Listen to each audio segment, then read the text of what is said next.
आदरणीय बंधु माताओं व मेरी प्यारी बहनों, राधे राधे। आप सभी का हमारे YouTube चैनल जीवन की धारा पर बहुत बहुत स्वागत है। बंधु, आज हम इस वीडियो में पौष मास का महत्व व पौष माह में सुनी जाने वाली कथा सुनेंगे, जिसे सुनने सुनाने से भगवान शिव की कृपा से मनुष्य पापों से मुक्त हो इस लोक के सुखों को भोग अंत में शिव लोक को पाता है। कथा सुनने के बाद यदि आप हमारे चैनल पर नए हैं तो कृपया हमारे चैनल को सब्सक्राइब करें, बेल आइकन को प्रेस करें ताकि हमारी वीडियो की नोटिफिकेशन सबसे पहले आप तक पहुंचे। वीडियो को शेयर व लाइक भी जरूर करें। एक बार देव ऋषि नारद जी भ्रमण करते हुए धर्मराज युधिष्ठिर की सभा में पहुंचे। नारद जी को आया देख धर्मराज युधिष्ठिर ने अपने सिंहासन से उठकर उन्हें प्रणाम किया। वे बैठने को आसन दिया। धर्मराज युधिष्ठिर कहने लगे, हे महात्मन, आप भूत भविष्य और वर्तमान तीनों कालों की वार्ता को जानने वाले हैं। सो कृपा कर यह बताइए कि पौष माह में स्नान दान व्रत आदि करने से मनुष्य को क्या फल मिलता है। इस माह में किस किस देवता की पूजा की जाती है और उस पूजा से किस फल की प्राप्ति होती है। कृपया आप मुझे विस्तार से बताएं।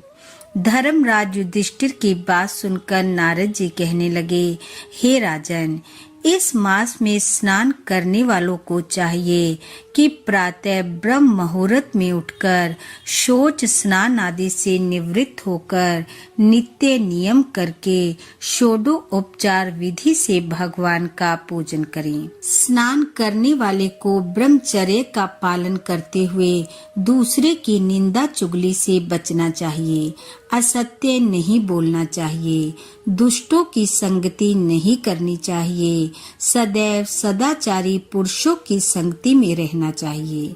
नारद जी कहने लगे, हे राजन, जो मनुष्य इस मास में नियमों का पालन करते हुए सदाचार से अपना समय व्यतीत करता है, वह परम ज्ञान को प्राप्त होकर जीवन मरण के चक्कर से मुक्त हो जाता है।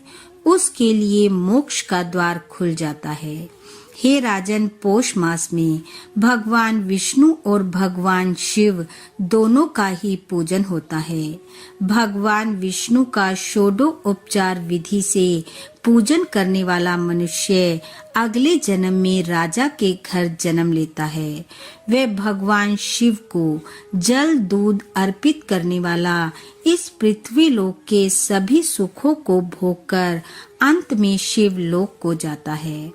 इतना कहकर नारद जी बोले, हे राजन, इस संबंध में मैं तुम्हें एक प्राचीन इतिहास सुनाता हूँ, सुनो। प्राचीन समय की बात है। एक ब्राह्मण पुत्र जिसका नाम वासुदेव था, बुरी संगत में फंसकर अत्यंत दुराचारी हो गया और नित्य ही पाप कर्म करने लगा। वह वन में जाता, वहां आने जाने वाले यात्रियों को लूटकर उनकी हत्या कर देता, स्त्रियों का अपहरण करता, उनके साथ व्यभिचार करता, मांस मदिरा का सेवन करता, सारी सारी रात वनों में रहता। प्रातः काल का समय होते ही घर चला आता और सज्जनों की तरह सब कार्य करता। संसार के सभी अवगुण उस दुराचारी में आ चुके थे। इन सब पापों के फल स्वरूप एक समय उसके शरीर पर कोढ़ निकल आया। उसके शरीर के अंग धीरे धीरे गलने लगे, जिससे वह बहुत व्यथित हो उठा। उसके परिवार वालों ने भी उसे घर से निकाल दिया। जो कुछ थोड़ा बहुत धन उसके पास था वह भी समाप्त हो चुका था। अब वह भिक्षावृत्ति कर अपना गुजारा चलाने लगा। अपने शरीर की बिगड़ती दशा को देखकर वह गांव के बाहर स्थित नदी किनारे जाकर एक वृक्ष के नीचे कुटिया बनाकर रहने लगा। वहां पर उसे जो जैसी भिक्षा दे जाता उसी से वह अपनी भूख मिटाता। और इस प्रकार वहां रहते हुए उसे कुछ काल बीत गया।